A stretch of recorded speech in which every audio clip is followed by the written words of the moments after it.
Multiple choice questions on grammar. Grammar based multiple choice question है, यानी कि option इसमें दिया रहेगा, ऑप्शन को चूज करना है। क्वेश्चन है they spent a lot of money on purchasing luxurious things, और इसमें आइडेंटिफाई करना है किसको, द वर्ड स्पेंट। जो स्पेंट वर्ड दिया है इसमें खास करके ये वाला, इसी को हमको आइडेंटिफाई करना है, यानी कि पहचानना है कि ये क्या है, नाउन है कि प्रोनाउन है कि वर्ब है कि एडवर्ब है। इसमें आप वो किसी सेंटेंस में दिए गए वर्ड्स को कैसे पहचानेंगे। अगर कोई सेंटेंस है तो उस सेंटेंस में सबसे पहले आप जानते होंगे कि सब्जेक्ट आता है, उसके बाद वर्ब आता है, उसके बाद ऑब्जेक्ट आता है। सब्जेक्ट की अगर बात करेंगे तो सब्जेक्ट वो नाउन भी हो सकता है, प्रोनाउन भी हो सकता है, या तो फिर कोई फ्रेज या क्लॉज हो सकता है। ऑब्जेक्ट की भी वही हाल है, ऑब्जेक्ट में नाउन आता है, प्रोनाउन आता है, कोई फ्रेज आता है या क्लॉज आता है। अब सब्जेक्ट के बाद जो लगता है वह वर्ब लगता है। वर्ब की अगर हम बात करेंगे तो हेल्पिंग वर्ब, फिर मेन वर्ब, फिर ऑब्जेक्ट आता है। ऑब्जेक्ट में भी नाउन, प्रोनाउन, फ्रेज या क्लॉज लगते हैं। ऐसे जानो आप कि किसी सेंटेंस का जो स्ट्रक्चर होता है सबसे पहले सब्जेक्ट होता है। सब्जेक्ट के बाद ज़रूरी नहीं है कि हेल्पिंग वर्ब हो, लेकिन क्या होता है कभी कभी हेल्पिंग वर्ब भी रहता है और कभी कभी मेन वर्ब अकेले रहता है। लेकिन ये हो सकता है कि हेल्पिंग वर्ब भी हो, मेन वर्ब भी हो, या मेन वर्ब केवल हो, ऐसा भी हो सकता है। उसके बाद आएगा ऑब्जेक्ट और उसके बाद आएगा अदर। देखो अब यहाँ जो है अगर सब्जेक्ट के स्थान पर कोई है तो वो अभी नाउन होगा, या तो प्रोनाउन होगा, या तो फ्रेज होगा, या तो क्लॉज होगा। अगर ये नाउन, प्रोनाउन, फ्रेज और क्लॉज नहीं जानते हैं तो जो पहली वीडियो है complete syllabus of high school का, उसको आप देखिए, उस सब्जेक्ट के नाम से है, उसको आप देखेंगे तो समझ में आ जाएगा। तो जो सब्जेक्ट के स्थान पर आता है वही ऑब्जेक्ट के स्थान पर आता है। तो बचा क्या, वर्ब। अब वर्ब को हम कैसे पहचानेंगे कि वर्ब है। देखो जो वर्ब होता है ना, वर्ब के बाद कोई अगर नाउन प्रोनाउन आएगा तो फिर उसके बाद preposition noun pronoun, preposition noun pronoun, preposition noun pronoun या फ्रेज ऐसे आता जाएगा। यानी कि सब्जेक्ट और ऑब्जेक्ट के बीच में वर्ब रहेगा। वर्ब को पहचानेंगे कैसे, पहला तो ये है कि यह नाउन या प्रोनाउन रहेगा, और ये जो रहेगा वो हेल्पिंग वर्ब के साथ रहेगा। हेल्पिंग वर्ब मतलब is, am, are, was, were, have, has, had, can, could, may, might, would, should, will, shall, need, dare, must, you, to, are, to, ये हेल्पिंग वर्ब है। और जो मेन वर्ब होता है हेल्पिंग वर्ब के बाद रहेगा। या तो याद रखना जो मेन वर्ब होता है ना वो अपने फार्म में होता है। फार्म का मतलब जैसे मान लो आपने गो, आप गो जानते हो तो गो रहेगा, या वेंट रहेगा, या गॉन रहेगा, या गोइंग रहेगा, या गोज रहेगा, यानी ना, है ना, ये चीज़ समझना होगा कि वो अपने फार्म में रहता है। कभी भी ऐसा नहीं रहेगा कि वो अपने फार्म में ना रहे, इसी पांचों फार्म में रहेगा। तो अगर यहाँ आप आओगे तो दे प्रोनाउन हो गया। अब प्रोनाउन के बाद यहाँ आना चाहिए helping verb, but helping verb आया नहीं है, इसका मतलब ये मेन वर्ब है, क्योंकि ए जो लगा है ना ये बताता है कि आगे वाला जो वर्ड है वह नाउन होने जा रहा है। तो ये लॉट ऑफ मनी ये नाउन हो गया, और फिर दे दिया प्रीपोजिशन। प्रीपोजिशन के बाद परचेजिंग आईएनजी फार्म दिया है। तो जो आईएनजी फार्म होता है ना किसी वर्ब का, और वह सब्जेक्ट के तुरंत बाद नहीं होता तो इसे नाउन माना जाता है, या तो फिर हो सकता है एडजेक्टिव की तरह काम करे। तो परचेजिंग लग्जरियस यहाँ नाउन है, और लग्जरियस यानी कि विलासितापूर्ण, आरामदेह वाला, और थिंग्स माने चीज़ों को। तो उसने क्या किया कि उन लोगों ने बहुत ज़्यादा धन, बहुत ज़्यादा मनी विलासितापूर्ण चीज़ों पर खर्च करने में क्या कर दिया, खरीदने में क्या कर दिया, खर्च कर दिया। अब स्पेंट, स्पेंट का जो फर्स्ट फार्म होता है वो होता है स्पेंड, स्पेंड, सेकेंड फार्म होता है स्पेंट, और थर्ड फार्म भी होता है स्पेंट, और इंग फार्म हो जाएगा स्पेंडिंग, और सिंगुलर फार्म हो जाएगा स्पेंड्स। इसका मतलब है कि सब्जेक्ट के बाद ये आया है तो क्या है, वर्ब है। जो वर्ब होता है ना, वर्ब के अलग अलग फार्म चलते हैं। जैसे मान लो कोई ऐसा फार्म हो, जैसे अभी हमने बताया गो का, इसके अलावा जैसे ये इसमें दो तरह के वर्ब होते हैं, एक रेगुलर वर्ब होता है, एक इरेगुलर वर्ब होता है। जो रेगुलर वर्ब होता है उसमें ईडी लगा करके, यानी कि जैसे play, played, played, playing, plays, look, looked, looked, looking, looks, finish, finished, finished, finishing, finishes. यानी कि आपने ये देखा कि जो वर्ब है ना, वर्ब में ईडी लगा करके सेकेंड और थर्ड फॉर्म बनाया जा रहा है। इंग फॉर्म और सिंगुलर फॉर्म तो सबका एक ही जैसा होता है। तो जिसमें ईडी लगा करके सेकेंड फॉर्म और थर्ड फॉर्म बनाया जाता है उसे हम रेगुलर वर्ब कहते हैं। और जिनमें ईडी लगा करके नहीं बनाया जा सकता है, जैसे गो का गोड, गोड, गोइंग, गोज नहीं होगा, गो, वेंट, गान, गोइंग, गोज होगा। तो जिसका हम ईडी लगा करके सेकेंड और थर्ड फॉर्म नहीं बना सकते उसको इरेगुलर वर्ब कहते हैं। तो याद रखना, रेगुलर और वर्ब और इरेगुलर वर्ब। तो इसका मतलब क्या है कि जो स्पेंट है ना, ये स्पेंड का सेकेंड फॉर्म है, और सेकेंड फॉर्म है तो इसका मतलब नाउन नहीं है, प्रोनाउन नहीं है, इसका मतलब वर्ब है। एडवर्ब तो सवाल ही नहीं पैदा होता। यहाँ थोड़ा सा ध्यान देने वाली बात है। As soon as Radha called his name, ज्यों ही राधा ने उसका नाम बुलाया, ही, अब ही के बाद जो है वह पहुँच गया, वह पहुँच जाया करता था, वह पहुँचेगा और वह पहुँच चुका है। इसमें एक चीज़ ध्यान देना थोड़ा सा कि जो एज सुन एज है तो इसमें कुछ कंजक्शन है, जैसे इफ़ है, व्हेन है, एज सुन एज है, as soon as, unless, until.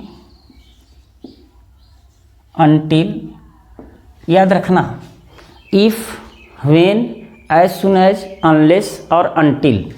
और भी कंजक्शंस हैं, लेकिन इन कंजक्शंस को समझना ये बताते हैं कि अगर कोई सेंटेंस जो सब क्लॉज है अगर ये पास्ट में है तो प्रिंसिपल क्लॉज भी पास्ट में ही होना चाहिए।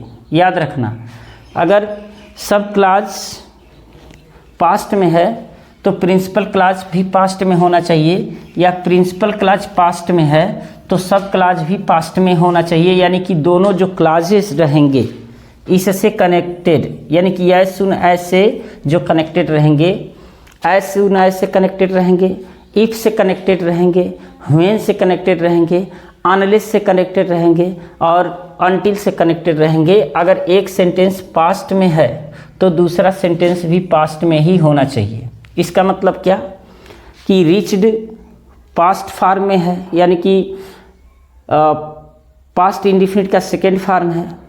वुड रीच ये भी पास्ट में ही है, और विल रीच ये तो फ्यूचर में है क्योंकि विल से लगा है।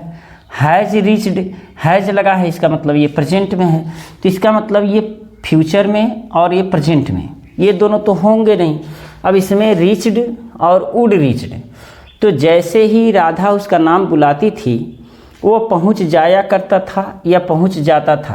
तो मेरे हिसाब से ये भी सही है और ये भी सही है, तो आप दोनों का यूज कर सकते हो। वैसे बोर्ड एग्जाम में देगा तो इस तरह से देगा नहीं कि जिसमें दोनों ऑप्शन सही हों, है ना। तो ये भी पास्ट इंडिफिनिट में है और ये भी पास्ट में है, तो कोई दिक्कत नहीं है। वैसे अगर दैट कंजक्शन रहता यहाँ दैट तो वुड रीच ही होता, पास्ट इंडिफिनिट वो भी हो सकता था, लेकिन ये हो जाएगा, ठीक है। तो मेरे हिसाब से दोनों ऑप्शन सही हैं। अनलेस ही बेक्स, अनलेस माने होता है जब तक नहीं तब तक, तो जब तक ही बेक्स फॉर हिज पार्डन, अपने क्षमा के लिए प्रार्थना नहीं करता है, जब तक वह अपनी क्षमाओं के लिए, अपनी क्षमा के लिए यानी कि अपनी माफ़ी के लिए प्रार्थना नहीं करता है, the police not excuse him, तो पुलिस उसे, एक्सक्यूज माने होता है माफ़ करना, तो पुलिस उसे माफ़ नहीं करेगी, ऐसा कह सकते हो आप। देखो, unless, until, if, when, as soon as, इनके साथ अगर ये सब क्लॉज पास्ट में है तो ये भी पास्ट में होना चाहिए, लेकिन सब क्लॉज प्रेजेंट में है तो प्रिंसिपल क्लॉज फ्यूचर में होना चाहिए। याद रख लेना, अगर इफ़ के साथ, व्हेन के साथ, अनलेस के साथ, अनटिल के साथ, एज सुन एज के साथ अगर दिया गया सब क्लॉज पास्ट में है तो प्रिंसिपल क्लॉज भी पास्ट में होना चाहिए, और अगर ये प्रेजेंट में है और ख़ास करके प्रेजेंट इंडिफिनिट में है तो यह फ्यूचर इंडिफिनिट में होना चाहिए। अभी मैं बता दे रहा हूँ कि इसका सिस्टम क्या है, उसको आप हमेशा ध्यान देना। तो अब देखो, यदि वह अपनी क्षमा के लिए प्रार्थना करता है तो पुलिस उसे माफ़ कर देगी। तो शैल का प्रयोग होगा नहीं, क्योंकि शैल का प्रयोग जो होता है आई वी के साथ होता है, फर्स्ट पर्सन के साथ। विल का प्रयोग हो सकता है, कैन का प्रयोग प्रेजेंट में हो रहा है तो ये होगा नहीं, और कुड पास्ट में चला जा रहा है तो ये भी नहीं होगा। तो इसका मतलब कि विल सही है। देखो, अगर कुछ सिस्टम को समझे रहोगे तो आगे जो आप सॉल्व करोगे ना, वो बहुत बेहतरीन तरीके से सॉल्व कर पाओगे। इसको थोड़ा सा याद रखना। इफ़ एक कंजक्शन है, व्हेन एक कंजक्शन है, एज सुन एज एक कंजक्शन है, एज सुन एज कंजक्शन है, अनलेस एक कंजक्शन है, अनटिल एक कंजक्शन है, अनटिल एक कंजक्शन है, और टिल भी है कंजक्शन। लेकिन यही बोर्ड एग्जाम में इसी से रिलेटेड पूछता है और ज़्यादा नहीं पूछता है। तो याद रखना, अगर ये पांचों याद हैं तो आपके मतलब 50% समस्याओं का समाधान हो गया, यानी कि जो प्रॉब्लम है वो सॉल्व हो गई। अब इसके बाद अगर यहाँ देखो, अगर पास्ट टेंस है, पास्ट टेंस है ना, तो इसके बाद जो क्लॉज रहेगा वो भी पास्ट टेंस में ही रहेगा, पास्ट टेंस में रहेगा। और अगर इनके साथ, इफ़ के साथ, व्हेन के साथ, एज सुन एज के साथ, एज सुन एज के साथ, अनलेस के साथ और अनटिल के साथ, अनटिल के साथ अगर कोई सेंटेंस प्रेजेंट में है, प्रेजेंट में है, तो दूसरा जो सेंटेंस होगा प्रिंसिपल क्लॉज वो फ्यूचर में होगा, फ्यूचर में। स्पेशली जो हाई स्कूल में पूछा जाता है उसको अगर हम ध्यान देंगे, जो बोर्ड एग्जाम में पूछा जाता है अगर उस पर ध्यान देंगे तो यह प्रेजेंट इंडेफिनिट में रहता है, प्रेजेंट इंडेफिनिट में। तो फिर दूसरा जो है फ्यूचर इंडेफिनिट में होना चाहिए, फ्यूचर इंडेफिनिट में होना चाहिए। याद रख लेना, ये चीज़ें बहुत काम देंगी। फ्यूचर इंडेफिनिट में अगर एक प्रेजेंट मतलब ये है कि जो सब क्लॉज है, यानी कि जो कंजक्शन से जुड़ा हुआ सब क्लॉज है, अगर वो प्रेजेंट इंडेफिनिट में है तो दूसरा फ्यूचर इंडेफिनिट में होना चाहिए। अगर ये प्रेजेंट में है, जैसे प्रेजेंट परफेक्ट में है, तो ये फ्यूचर परफेक्ट में होना चाहिए। जैसा सेंस आएगा उसके हिसाब से हम कर लेंगे, लेकिन रहेगा ये प्रेजेंट में और ये फ्यूचर में, और ये प्रेजेंट इंडेफिनिट में, ये फ्यूचर इंडेफिनिट में, और ये पास्ट में रहेगा तो ये भी पास्ट में रहेगा। टेंस अलग अलग हो सकते हैं बट जो टाइम है ना वो पास्ट का ही टाइम होना चाहिए। अच्छा, दूसरा चीज़ ये है कि अगर मान लो कोई सेंटेंस अगर यहाँ पर प्रेजेंट परफेक्ट है, प्रेजेंट परफेक्ट है और यहाँ पर बिफोर लगा हुआ है कंजक्शन, तो ये जो होना चाहिए ये पास्ट इंडेफिनिट में होना चाहिए। किस में होना चाहिए? पास्ट इंडेफिनिट में होना चाहिए। और अगर मान लो पहला सेंटेंस पास्ट इंडेफिनिट में है, पास्ट इंडेफिनिट में है, अगर पहला सेंटेंस पास्ट इंडेफिनिट में है और यहाँ पर जो कंजक्शन है वो आफ्टर लगा हुआ है, आफ्टर लगा हुआ है, तो दूसरा सेंटेंस जो होना चाहिए वो पास्ट परफेक्ट में होना चाहिए, पास्ट परफेक्ट में होना चाहिए। याद रखना, अगर इसी केवल इस 4 नियम को आप याद रखते हो, केवल 4 नियम आप याद रखते हो, तो आपके बोर्ड एग्जाम में एमसीक्यूज में से एक क्वेश्चन रहना है, ये 100% श्योर है, दावे के साथ मैं कह रहा हूँ। प्रणाम, नमस्कार, आशीर्वाद। आज हम लोग बोर्ड एग्ज़ाम की तैयारी में एमसीक्यू जो ग्रामर बेस्ड होता है, यानी कि जो ग्रामर पर आधारित होता है, 5 क्वेश्चंस उसमें एमसीक्यूज होता है, ऑप्शन उसी में दिया रहता है, उसकी तैयारी कर रहे हैं। तो अगर आप हाई स्कूल में हो या आपके घर का कोई हाई स्कूल में है तो चैनल को सब्सक्राइब, वीडियो को लाइक और मित्रों में वीडियो को शेयर जरूर कर दें। तो यहाँ पर ये चीज़ ध्यान देना है कि ये जो देख रहे हो ना आप, ये चारों if, when, as soon as, unless, until, अगर इनके साथ पास्ट टेंस है तो फिर दूसरा जो क्लॉज रहेगा ना कामा के साथ रहेगा। याद रखना, कामा के साथ पास्ट टेंस रहेगा। और अगर if, when, as soon as, unless, until के साथ प्रेजेंट है ना, प्रेजेंट टेंस है, तो कामा के साथ दूसरा जो होगा वो फ्यूचर टेंस में होगा। ज़्यादातर ये प्रेजेंट इंडेफिनिट में होता है और दूसरा सेंटेंस फ्यूचर इंडेफिनिट में होता है। दूसरा है अगर प्रेजेंट परफेक्ट टेंस है और बिफोर से जुड़ा हुआ है तो दूसरा सेंटेंस पास्ट इंडिफिनिट में होगा। अगर पहला पास्ट इंडिफिनिट में है और आफ्टर से जुड़ा हुआ है तो दूसरा सेंटेंस पास्ट परफेक्ट में होगा। इसी पर बेस्ड और क्वेश्चंस हैं, उसको हम लोग देखते हैं कि वो कैसे सॉल्व होगा। नेक्स्ट क्वेश्चन दिया है, the students had left the classroom before the teacher, यानी कि विद्यार्थियों ने क्लासरूम छोड़ दिया था बिफोर से पहले, द टीचर के प्रवेश करने से पहले, है ना। तो अभी आपने देखा है, इसको आसानी से आप बना सकते हो, जैसे बिफोर है ना, बिफोर जुड़ा है तो जो बिफोर कंजक्शन है, इस कंजक्शन से पहले जो सेंटेंस है आप देखोगे तो ये हैड लेफ्ट है, यानी कि पास्ट परफेक्ट है। हमने अभी अभी बताया है कि अगर बिफोर से पहले का सेंटेंस पास्ट परफेक्ट में होगा तो बिफोर के बाद जो सेंटेंस होगा वो किस में होगा, आप कमेंट में ज़रूर लिखो, इसको मैं बता नहीं रहा हूँ। और कमेंट में ये लिख करके बताओ कि कौन सा सही है, यानी कि ए सही है, हैज़ इंटर्ड, कि हैव इंटर्ड बी सही है, कि केवल इंटर्ड ये सही है, कि डी इंटर्स सही है। ठीक है, इसको मैं नहीं बता रहा हूँ क्योंकि अभी अभी हम लोगों ने जाना है। दूसरा सेंटेंस देखो, if he wants something more, यदि वह कुछ और चाहता है, कुछ और अधिक चाहता है, तो ही इज़ वह है, इसका मतलब क्या है। अब देखो यहाँ जो सेटिस्फाई एक वर्ड होता है, सेटिस्फाई मतलब होता है संतुष्ट होना, हालांकि सेटिस्फाई वर्ब है तो सेटिस्फाई को हम सेटिस्फाइड एडजेक्टिव की तरह भी यूज करते हैं, सेटिस्फाइड को। यानी कि आप ये जानो कि सेटिस्फाई मीन्स होता है संतुष्ट होना, है ना, और डिससेटिस्फाइड माने होता है असंतुष्ट। तो अब देखो ये चीज़ आप यहाँ ध्यान देना कि if he wants something more, यदि को कुछ वह अधिक चाहता है, बहुत अधिक चाहता है, तो इसका मतलब वह है। अब इज के साथ आप तीन चीज़ें लगा सकते हो। अगर वर्ब लगाओगे तो इंग फार्म होगा। वर्ब का मतलब समझ रहे हो, जैसे गो माने जाना, ईट माने खाना, रीड माने पढ़ना, लाइक माने पसंद करना, लुक माने देखना, यानी कि जो ना आ रहा है ना वो वर्ब है। अगर वर्ब लिखोगे आप इज के बाद तो आपको आईएनजी फार्म लिखना पड़ेगा, याद रखो। अगर आपने उसी वर्ब को एडजेक्टिव बना दिया तो ईडी लगा करके लिख सकते हो, कोई दिक्कत नहीं है। या तो फिर इसके साथ नाउन आप लिखोगे, जैसे मान लो आपको कहना है he is Ram, he is Sohan, he is Mohan, तो नाउन आप लिख सकते हो। या तो ही इज़ पुअर आप लिख सकते हो एडजेक्टिव, ही इज़ लेम वह लंगड़ा है आप एडजेक्टिव लिख सकते हो, ही इज़ ब्लाइंड वह अंधा है लिख सकते हो। या किसी वर्ब को, जैसे सेटिस्फाई को सेटिस्फाइड आप लिख सकते हो और संतुष्ट।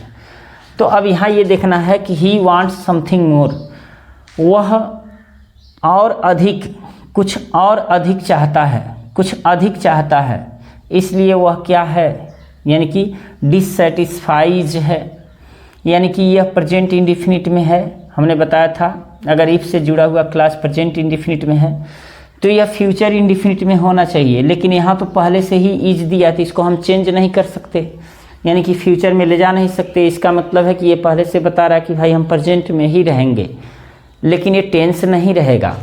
क्यों नहीं रहेगा, कि यदि वह अधिक चाहता है और अधिक चाहता है तो इसका मतलब वह क्या है, तो वह है डिससेटिस्फाइज होगा नहीं, क्योंकि ईएस फार्म दिया है प्रेजेंट इंडिफिनिट में, और प्रेजेंट इंडिफिनिट में ये है तो ये फ्यूचर इंडिफिनिट में होगा, प्रेजेंट इंडिफिनिट में होगा नहीं, तो ये गलत हो गया। दूसरा चीज़ है डिससेटिस्फाइड, असंतुष्ट है, यानी कि ये असंतुष्ट हो सकता है। डिससेटिस्फाइंग आईएनजी का प्रयोग किया गया है, तो हम यहाँ आईएनजी का प्रयोग कर सकते हैं कि नहीं कर सकते हैं। देखो इफ से जुड़ा हुआ अगर सेंटेंस प्रेजेंट इंडिफिनिट में है तो ये फ्यूचर इंडिफिनिट में होगा, यानी कि प्रेजेंट कंटिन्यूअस में नहीं होगा, गलत हो गया। और डिससेटिस्फैक्शन यानी कि नाउन है, डिससेटिस्फैक्शन मतलब होता है असंतुष्टि, असंतुष्टि, तो वह असंतुष्टि नहीं है बल्कि वह असंतुष्ट है, तो इसका मतलब हो जाएगा डिससेटिस्फाइड। ठीक है, नेक्स्ट है my friend had finished his work, मेरे मित्र ने अपना कार्य समाप्त कर लिया बिफोर द शो, यानी कि शो से पहले मेरे मित्र ने अपना काम समाप्त कर लिया था। शो से यानी कि शो शुरू होने से पहले, शुरू होने से पहले, शुरू होने से पहले, शुरू होने से पहले। यहाँ देखो पहले भी मैंने आपको बताया है, अभी इस क्वेश्चन पर आपने कमेंट दिया है, तो जो आपने कमेंट दिया है बिल्कुल सही है। लेकिन इसमें देखो my friend had finished his work, मेरे मित्र ने अपना काम समाप्त कर लिया था। ये देखो बिफोर से पहले कौन सा टेंस बन रहा है, तो आप कहोगे ये तो पास्ट परफेक्ट बन रहा है।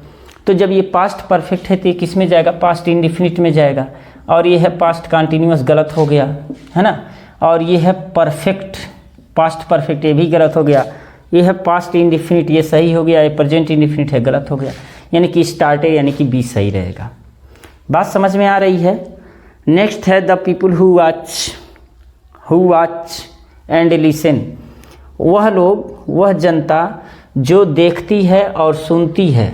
किसको, टू स्पीच, यानी जो भाषण को, जो जनता भाषण को चुनती है, सॉरी जो भाषण को सुनती है या भाषण को देखती है, उसे क्या कहा जाता है, लिसनर। लिसन माने होता है सुनना। देखो इसको कहा जाता है one word substitution. One word substitution क्या होता है, जैसे एक सेंटेंस होता है और उस सेंटेंस को एक शब्द में बोलना होता है। जैसे मान लो कि a person who believes in God, एक व्यक्ति जो भगवान में विश्वास करता है, तो उसे क्या कहेंगे, तो आप कहोगे आस्तिक कहेंगे, यानी कि थियस्ट कहेंगे। और a person who does not believe in God, एक व्यक्ति जो भगवान में विश्वास नहीं करता है, उसे क्या कहोगे, तो आप कहोगे नास्तिक कहेंगे, अंग्रेजी में एथेइस्ट कहेंगे। तो याद रखना कि जो कई मतलब एक वाक्य को मिला करके एक शब्द मिले, जैसे मान लो कि कोई लड़का बहुत बोलता है, तो आप कह दोगे कि तुम तो चैटर बॉक्स हो। चैटर बॉक्स यानी कि जो बहुत अधिक बोलता है उसे चैटर बॉक्स कहा जाता है। तो कहने का मतलब यह है कि वह जनता जो भाषण सुनती है, देखती है, उसे क्या कहा जाएगा, लिसनर। लिसनर तो हम उसे कहेंगे जो सुनने वाले लोग होते हैं। वॉचर्स तो हम उसे कहेंगे जो देखने वाले लोग होते हैं। हियरर्स भी हम उसे कहेंगे जो सुनने वाले लोग होते हैं। लेकिन जो ऑडियंस होता है ना, ये देखता भी है, सुनता भी है, इसे हम कहते हैं श्रोता। वैसे एक और मीनिंग होता है स्पेक्टेटर। स्पेक्टेटर मीन्स होता है दर्शक, है ना। तो स्पेक्टेटर भी होता है और ऑडियंस माने श्रोता होता है। तो कुल मिला जुला के इसमें जो है आपका, आपने जो जवाब दिया है उसके हिसाब से सी बिल्कुल सही है पास्ट इंडिफिनिट में, और इसमें डिससेटिस्फाइड सही है बी, और छठवां में स्टार्टेड पास्ट इंडिफिनिट सही है, और सातवां में ऑडियंस यानी कि डी सही है। The bus before I reached the bus station, option दिया है starts, started, had started, starting. आप देखो जो सेंटेंसेस है, जो सेंटेंस है इसमें दो क्लास बन रहे हैं, एक यहाँ से यहाँ तक, और ये बिफोर कंजक्शन का काम कर रहा है, और एक सेंटेंस यहाँ से यहाँ तक, यानी कि एक क्लास यहाँ से यहाँ तक। तो जो दूसरा क्लास है यानी कि जो सब क्लास है ना, ये ध्यान से देखोगे तो I reached the bus station, यानी कि मैं इस बस स्टेशन पहुँचा। तो ये जो है ये पास्ट इंडिफिनिट में है। तो जब ये पास्ट इंडिफिनिट में है और बिफोर से जुड़ा हुआ है, तो इसका मतलब कि ये जो बनेगा ये पास्ट परफेक्ट में बनेगा, और ये है प्रेजेंट इंडिफिनिट गलत है, ये पास्ट इंडिफिनिट गलत है, और ये पास्ट परफेक्ट है बिल्कुल सही है, और ये प्रेजेंट कंटिन्यूअस का वर्ब है तो ये भी गलत है, यानी कि हैड स्टार्टेड। बहुत ही आसान है। अगर आप केवल जो इस तरह के सेंटेंसेज होते हैं ना, जो दो क्लास होते हैं और किसी कंजक्शन से जुड़े होते हैं, तो जो ऑप्शन मैंने बताया है उसको फॉलो कीजिएगा, एकदम सही हो जाएगा। अब ये देखिए, जैसे the bell before the student reached, यहाँ पर भी कंजक्शन जो लगा है बिफोर लगा है, और बिफोर के बाद जो सेंटेंस लगा है कौन सा है, पास्ट इंडिफिनिट है। इसका मतलब वह पास्ट इंडिफिनिट है तो इसके पहले सेंटेंस क्या होना चाहिए, पास्ट परफेक्ट में होना चाहिए। तो हैड रंग पास्ट इंडिफिनिट में है, सही है। रैंग पास्ट इंडिफिनिट है, गलत है। रिंग्स प्रेजेंट इंडिफिनिट है, गलत है। हैज संग, हैज रंग, ये प्रेजेंट परफेक्ट है तो ये भी गलत है, यानी कि बिफोर के पहले पास्ट परफेक्ट होना चाहिए। ठीक है। My friend will go to the party, मेरा मित्र पार्टी में जाएगा। राधा इन्वाइट्स हिम, राधा उसे आमंत्रित करती है। देखो ये जो क्लास है ना, ये आप देखोगे तो फ्यूचर इंडिफिनिट में है, और ये जो क्लास है ना ये प्रेजेंट इंडेफिनिट में है। तो इसका मतलब कि एक फ्यूचर में है, एक प्रेजेंट में है, एक प्रेजेंट में है, एक फ्यूचर में है, एक फ्यूचर में है, एक प्रेजेंट में है, यानी कि एक फ्यूचर इंडेफिनिट, एक प्रेजेंट इंडेफिनिट, एक प्रेजेंट इंडेफिनिट, एक फ्यूचर इंडेफिनिट। तो इसका मतलब क्या है कि ऑप्शन तो चारों हो सकता है, क्योंकि हमने बताया है बट नहीं होगा, है ना, बट जरूरी नहीं है। लेकिन अगर एक सेंटेंस फ्यूचर इंडेफिनिट में हो तो दूसरा सेंटेंस प्रेजेंट इंडेफिनिट में होगा, ऐसे में कंजक्शन तीनों लग सकता है। लेकिन एक चीज़ याद रखना, अगर पहले का सेंटेंस निगेटिव है तब हम अनटिल या अनलेस का प्रयोग करेंगे, अगर निगेटिव नहीं है तो फिर हम इफ़ का प्रयोग करेंगे। ऐसे जानो कि मेरा मित्र पार्टी में नहीं जाएगा, मेरा मित्र पार्टी में जाएगा यदि राधा इनवाइट्स मी, यदि राधा उसे निमंत्रित करती है। तो इसका मतलब कि यदि राधा उसे निमंत्रित करती है, तो बी ऑप्शन सही होगा, if. My friend will not go to the party Radha invites him, यानी कि मेरा मित्र पार्टी में नहीं जाएगा, राधा इनवाइट्स हिम। देखो इसके पहले वाला सेंटेंस जो आपने देखा है तो सेंटेंस सेम था, बस यही था कि वह निगेटिव नहीं था और ये निगेटिव सेंटेंस है। तो जब निगेटिव सेंटेंस है तो आप अनटिल या अनलेस का प्रयोग करोगे। देखो अनटिल का प्रयोग होता है कहाँ, जहाँ पर टाइमिंग होता है, यानी कि जब तक वो 18 वर्ष का नहीं हो जाता तब तक वह पुलिस में भर्ती नहीं हो सकता है। तो यहाँ 18 वर्ष टाइमिंग दे दिया ना, तो अनटिल का प्रयोग करेंगे। और इसी को कह दिया जाए कि जब तक वह इंटर पास नहीं कर लेता है तब तक पुलिस में भर्ती नहीं हो सकता है। तो अब पुलिस की वो इंटर पास कब होगा कोई निश्चित है नहीं, वो 15 वर्ष में होगा, 18 वर्ष में होगा, 22 वर्ष में होगा, टाइमिंग तो है नहीं। तो वहाँ हम अनलेस का प्रयोग करेंगे, यानी कि जब तक वह इंटर पास नहीं हो जाता तब तक पुलिस की भर्ती नहीं देख सकता है। तो यहाँ तब तक नहीं जब तक का प्रयोग होगा अनलेस। और वह जब तक 18 वर्ष का नहीं हो जाता तब तक पुलिस की भर्ती नहीं देख सकता, तो 18 वर्ष टाइम दे दिया, तो यहाँ अनटिल का प्रयोग होगा। अब यहाँ देखो कि जब तक राधा उसे निमंत्रित नहीं कर देती तब तक वह पार्टी में नहीं जाएगा। तो एक शर्त है, इसलिए शर्त के साथ अनलेस लगेगा, जब तक नहीं तब तक। और यहाँ एक देखो नियम फॉलो हो रहा है, मैंने कहा है अनलेस के साथ अगर जो सब क्लाज है ये प्रेजेंट इंडेफिनिट में है, तो जो प्रिंसिपल क्लाज होगा वो किस में होगा, फ्यूचर इंडेफिनिट में होगा। और है भी बिल्कुल सही है, ये है this young boy is true, यह छोटा लड़का सही है, यानी कि अपनी वाणी से, यानी कि अपने शब्दों से, अपनी बातों से, अपनी वाणी से ये सही है। तो इसका मतलब से का अंग्रेजी क्या लगेगा, से का अंग्रेजी दिया है टू, फॉर, इन, ऑन। तो टू का अंग्रेजी से भी होता है, फॉर माने भी से होता है टाइमिंग के लिए, इन माने होता अपनी बातों में सही है या अपनी बातों पर सही है। तो आप क्या लगा सकोगे, देखो वास्तव में जो ट्रू होता है ना, तो ट्रू एक ऐसा वर्ड है, ट्रू माने ये नाउन है, तो ट्रू के साथ टू लगता है। थैंकफुल के साथ टू लगता है। ट्रेस के साथ टू लगता है। और ट्राई के साथ टू लगता है। तो याद रखना टू का प्रयोग ट्रू के साथ टू होता है, थैंकफुल के साथ टू होता है, ट्रेस के साथ टू होता है और ट्राई के साथ भी टू का प्रयोग होता है। द टीचर इज़ प्राउड, यानी कि जो टीचर है ना वो उसे गर्व है किस पर, हिज स्टूडेंट्स, अपने विद्यार्थियों पर। तो अपने विद्यार्थियों पर गर्व है, तो पर का अंग्रेजी तो ऑन होगा लेकिन लगेगा नहीं।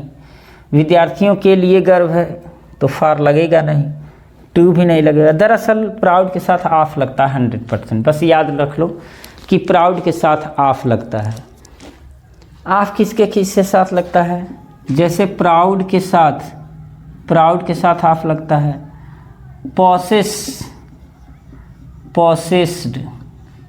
पॉसेस्ड के साथ ऑफ लगता है, प्रूफ के साथ ऑफ लगता है, प्रूफ के साथ ऑफ लगता है। तो याद रखना, मतलब ऐसा नहीं है कि प्रीपोजिशन के उन्हीं के साथ ऑफ लगता है, लेकिन यह है कि प्राउड के साथ तो ऑफ लगता है, पॉसेस के साथ भी ऑफ लगता है और प्रूफ के साथ भी ऑफ लगता है। ये देखो, ही प्रिवेंटेड मी, उसने मुझे रोक दिया क्या करने से, स्मोकिंग सिगरेट, सिगरेट पीने से। तो टू ऑफ विथ फ्रॉम, तो यहाँ सीधा सीधा आप जानो कि फ्रॉम का प्रयोग होगा। ये सिगरेट का स्पेलिंग याद रखना, सिगार कर लेना CIGAR और ETTE कर लेना एट्टे, तो सिगारेटे याद हो जाएगा। दूसरा चीज़ है प्रिवेंट मी। अब देखो, प्रिवेंट के साथ हमेशा फ्रॉम का प्रयोग होगा और इसके साथ से एक चीज़ और ध्यान देना, फ्रॉम के बाद यहाँ जो है जिरंड फॉर्म का प्रयोग होगा, यानी कि वर्ब के ING फॉर्म का प्रयोग होगा। ये जिरंड है, तो जिरंड यहाँ एडजेक्टिव के रूप में काम कर रहा है, ठीक ना। ये स्मोकिंग सिगरेट, हाँ, एडजेक्टिव की तरह काम कर रहा है, जिरंड फॉर्म का प्रयोग होगा और जिरंड फॉर्म से पहले फ्रॉम का प्रयोग हुआ। तो प्रिवेंट के साथ, अब्सटेन के साथ और रिफ्रेन के साथ। अब्सटेन माने होता है बचे रहना, अब्सटेन, और रिफ्रेन माने भी होता है बचे रहना, दूर रहना। तो रिफ्रेन के साथ हमेशा फ्रॉम का प्रयोग किया जाएगा और फ्रॉम के बाद यहाँ जिरंड फॉर्म का प्रयोग किया जाएगा। बात क्लियर हो रही है। यहाँ देखो, द बॉयज वेयर जंपिंग, लड़के कूद रहे थे। अब कहाँ कूद रहे थे, in the river, into river, on the river, at the river. तो आप एक काम करोगे, the boys were jumping in the river में यहाँ प्रीपोजिशन कौन सा लगेगा, क्या लगेगा, ये कमेंट में लिखो। तो वीडियो कैसी लगी कमेंट में ज़रूर लिखें, और अगर आप हाई स्कूल में पढ़ने वाले हैं तो चैनल को सब्सक्राइब, वीडियो को लाइक और मित्रों में शेयर जरूर कीजिए। मिलते हैं नेक्स्ट वीडियो में, नेक्स्ट सेशन में। प्रणाम।